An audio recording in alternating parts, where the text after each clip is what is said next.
Hello दोस्तों, स्वागत है आप सभी का अपने चैनल में। आशा करता हूँ आप सब लोग अच्छे होंगे और आप लोगों की प्रिपरेशन काफ़ी अच्छी चल रही होगी। तो हम लोग के आज के सेशन में मैंने आज रीजनिंग में मिसलेनियस क्वेश्चन के कुछ सवाल रखे हुए हैं। तो जो भी चैनल पर नया आए हो प्लीज़ चैनल को सब्सक्राइब करिएगा। और चलिए बढ़ते हैं अपने सेशन की ओर।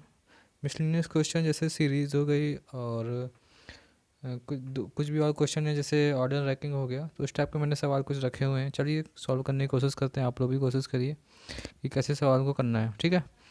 तो ये जैसे सीरीज़ आपके एग्ज़ाम में आती है, या तो जैसे मैंने नंबर पर बेस्ड सीरीज़ रखी हुई हैं, कुछ डायरेक्ट अल्फ़ा न्यूमेरिक सीरीज आती हैं, कुछ सिंबल और अल्फ़ा न्यूमेरिक कीवर्ड ये सब रहते हैं सवाल में।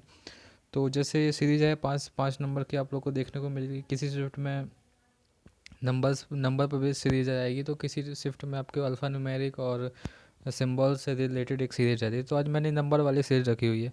तो चलिए क्वेश्चन को सॉल्व करने की कोशिश करिए। जैसे लिखा है, what is the multiplication of the highest number of the first digit to the second number of the lowest digit. तो हाईएस्ट नंबर देखना है हमको, सबसे बड़ा नंबर कौन सा है। तो मुझे यहाँ सबसे बड़ा नंबर दिख रहा है क्या, 982।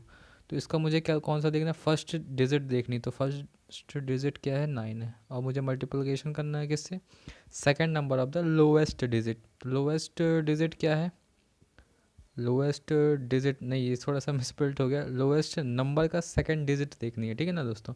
तो लोएस्ट नंबर का सेकंड डिजिट देखनी है। लोएस्ट नंबर क्या है हमारा, लोएस्ट नंबर है 325। तो इसका सेकंड नंबर क्या है, 2 है। तो 9 दूनी 18, 18 मेरा क्या है दोस्तों, आंसर है, ठीक है। चलिए देखते हैं नेक्स्ट क्वेश्चन क्या है। तो ये लिखा हुआ है, if all the numbers arranged in the reverse order then find what is the highest number of the series, ठीक है। तो आप लोग देखिए कि आप लोग कैसे करेंगे इस सवाल को। इसमें क्या करना है कि हमें जो नंबर्स दिए उनको रिवर्स ऑर्डर में जमाना है। तो रिवर्स ऑर्डर में हम कैसे जमाएंगे कि पहले इसको लिख दें, फिर इसको, फिर इस नंबर को, फिर इस नंबर को, फिर इस नंबर को। तो इससे सीरीज़ के हाईएस्ट और लोएस्ट होने में तो कोई फ़र्क पड़ेगा नहीं। जो लोएस्ट है वो लोएस्ट ही रहेगा, चाहे ऐसे जमाए, चाहे ऐसे जमाए, चाहे ऐसे के ऐसे भी जमाए। तो वैसे भी हमको क्या देखना, हाईएस्ट नंबर देखना। तो हाईएस्ट नंबर 982 ही रहेगा। तो 982 ही मेरा क्या है, आंसर रहेगा इस सवाल का, ठीक है दोस्तों। पढ़ते हैं नेक्स्ट क्वेश्चन की ओर। लिखा हुआ है, in first and second digit of all numbers are interchange then find how many numbers are square. मतलब कितने नंबर हैं जो किसी भी नंबर के स्क्वायर है। कब, जब फर्स्ट और सेकंड डिजिट को हम इंटरचेंज करेंगे।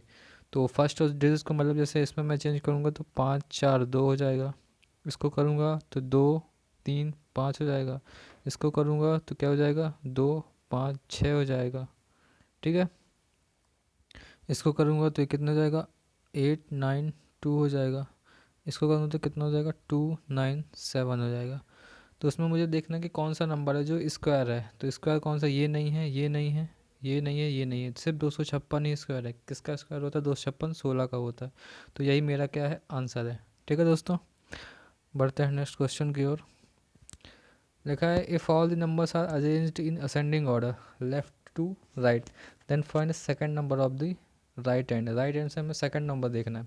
अब इसमें हमको क्या करना है, असेंडिंग ऑर्डर में जमाना है। मतलब कि बढ़ते क्रम में जमाना है, बढ़ते क्रम में जमाना है। इसका मतलब कि सबसे पहले छोटा आएगा, फिर उससे बड़ा, फिर उससे बड़ा, फिर उससे बड़ा, ठीक है। तो सबसे बड़ा नंबर जो होगा वो राइट हैंड में होगा, सबसे छोटा नंबर जो होगा वो लेफ्ट हैंड में होगा। तो राइट हैंड से हमें सेकंड नंबर देखना है। तो मतलब हमें सबसे बड़ा नहीं देखना, सबसे बड़ा का सेकंड वाला देखना है, मतलब दूसरा सबसे बड़ा नंबर देखना है, ठीक है। तो दूसरा सबसे बड़ा नंबर कौन सा होगा, सबसे बड़ा नंबर 982, उसके बाद 927, ठीक है। तो यही मेरा आंसर होगा क्या, 927। जब मैं इसको जमा लूँगा कैसे, असेंडिंग ऑर्डर में, मतलब बढ़ते क्रम में जमाऊँगा, ठीक है दोस्तों।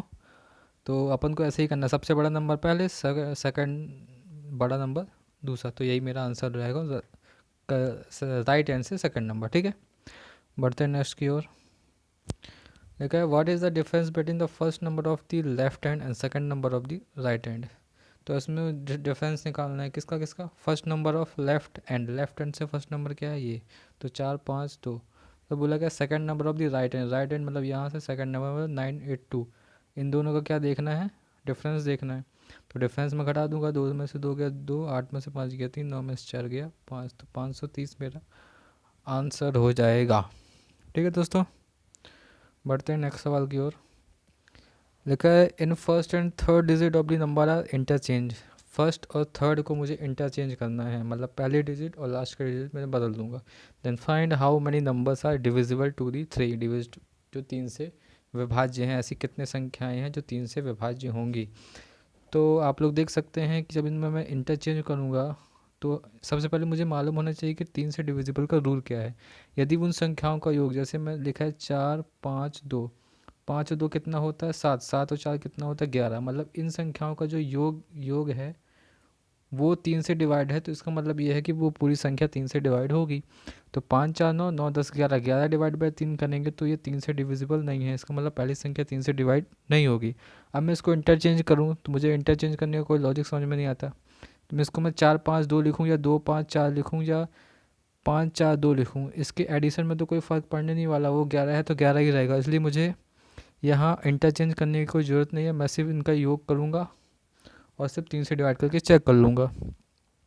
तो 5 4 9 9 10 11, 11 3 से डिवाइड नहीं होता, मतलब ये संख्या नहीं होगी। 5 3 8, 8 और 2 10, ये संख्या भी 3 से डिवाइड नहीं होगी, ठीक है। फिर ये वाली संख्या क्या है 6 5 11 12 13, ये भी डिवाइड नहीं होगी। ये वाली क्या है 9 10 11, 11 और 8 19, तो ये भी संख्या डिवाइड नहीं होगी।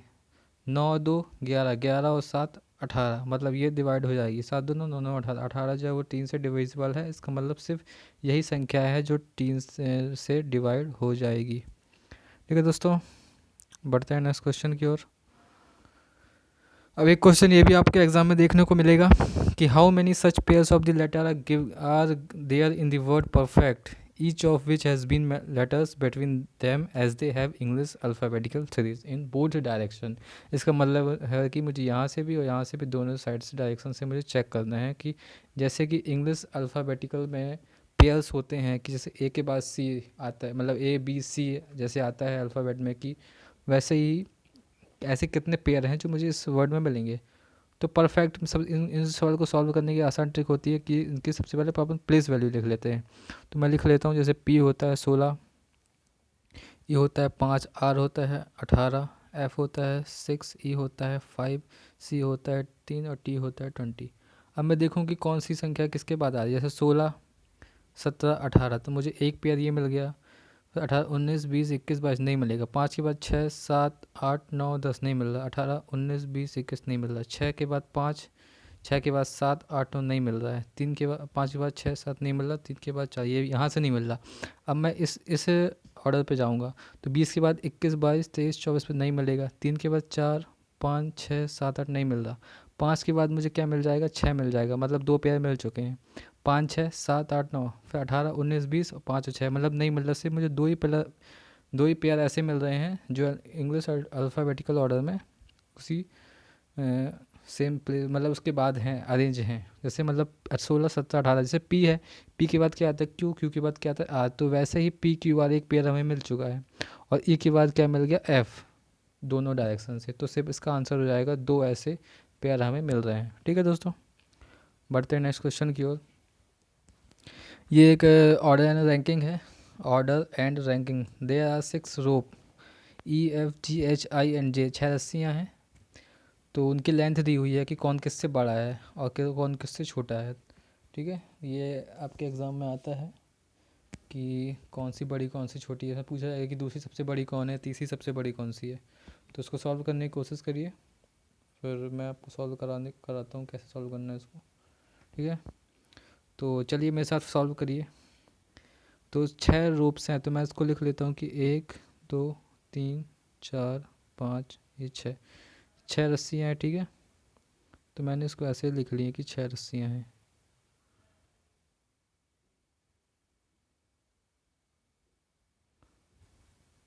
ये मैंने लिख लिया कि ऐसे 6 रस्सियाँ हैं, फिर पॉसिबिलिटी में बना लूँगा। लिखा F is longer than E, F जो है वो ई से बड़ा है। ठीक है, I is longer than F, तो आई जो है वो एफ़ से बड़ा है, मतलब मैंने एफ़ को आई से ऊपर लिख लिया। फिर बोला है आई is shorter then ji, I जो है जी से छोटा है। आई जो है वो छोटा है किससे, जी से, मतलब जी बड़ा होगा, तो ये भी मैंने लिख लिया।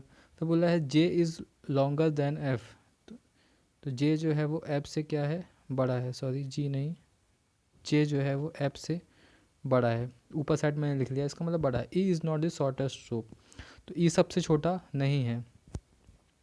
अब ई सबसे छोटा नहीं है तो ई यहाँ होगा, क्योंकि ई के ऊपर कौन कितने हैं हमारे देख लें तो 1 2 3 4 हैं। ई के ऊपर एफ, एफ के ऊपर जे, ई के ऊपर एफ, एफ के ऊपर जे आई जी, तीनों है, ठीक है। एफ के ऊपर फिर क्या बोला गया, द लेंथ ऑफ सेकेंड रूप इज़ 54 सेंटीमीटर, तो सेकेंड की कितनी है 54 है। एंड थर्ड शॉर्टेस्ट रूप इज़ 30 सेंटीमीटर, तो तीसरी सबसे छोटी 30 सेंटीमीटर की है, मतलब एफ जो होगी वो 30 सेंटीमीटर की होगी। अब मुझे देखना है कि जी आई एफ और जे में से कौन सा आएगा। तो ये एफ़ के ऊपर कितना जा रहा है, मुझे एफ़ के ऊपर कितने 3 हैं, कौन कौन से हैं, जी आई और जे हैं, ठीक है। और ई एफ जी एच आई जे, ई एफ जी एच, तो एच जो जाएगा वो सबसे छोटा नीचे हो जाएगा तीसरा। और मैं देख लेता हूँ और क्या बोला, एफ़ इज़ लॉन्गर देन ई, ठीक है। I is longer than F, ये भी ठीक है। आई is shorter than only G, I जो है वो जी से सिर्फ छोटा है, मतलब इसका मतलब ये हुआ कि आई जो है वो, I is shorter than only G, I is shorter than only G, I जो है जी से सिर्फ जी से छोटा है, बाकी सभी से बड़ा है। इसका मतलब जी यहाँ आएगा, आई यहाँ आएगा, जे यहाँ आएगा, और ये हमारा ये सॉल्व हो चुका है। एक लाइन ही इसमें इम्पॉर्टेंट थी, कौन सी लाइन थी कि आई is shorter than only G, I जो है वो सिर्फ जी से छोटा है, बाकी सभी से बड़ा है। इसका मतलब आई जो होगा वो सेकेंड हाईएस्ट होगा और जी सबसे बड़ा होगा। बचा हुआ एच हमारा नीचे आ गया है, ठीक है दोस्तों। और ये बोला गया कि सबसे छोटा नहीं है। तो एफ़ की ऊंचाई हो जाएगी क्या 30 सेंटीमीटर और आई की हो जाएगी 54 सेंटीमीटर। अब आपसे क्वेश्चन पूछा है कि जे की संभावित ऊंचाई क्या होगी, मतलब लेंथ क्या होगी जे की, सबसे जे की क्या हो सकती है, तो 30 और 54 के बीच का जो ऑप्शन होगा वो आप टिक कर सकते हैं। फिर बोला जाएगा कि ई और ई की क्या हो सकती है, तो 30 से छोटा जो ऑप्शन होगा उसको आप टिक कर सकते हैं। तो आशा करता हूँ आप लोगों को चीज़ें समझ में आई होंगी, और ऐसा ही आपको एग्ज़ाम में देखने को मिलेंगी चीज़ें रीजनिंग के अंदर। तो जो भी आपको कह रही हो आप कमेंट करके बता सकते हैं, और वीडियो यदि अच्छी लगी हो तो प्लीज़ चैनल को सब्सक्राइब करिएगा और वीडियो को लाइक करिएगा, लाइक करना ना भूलें, चैनल को सब्सक्राइब करना ना भूलें, ठीक है दोस्तों। तो आज के लिए इतना ही, थैंक यू।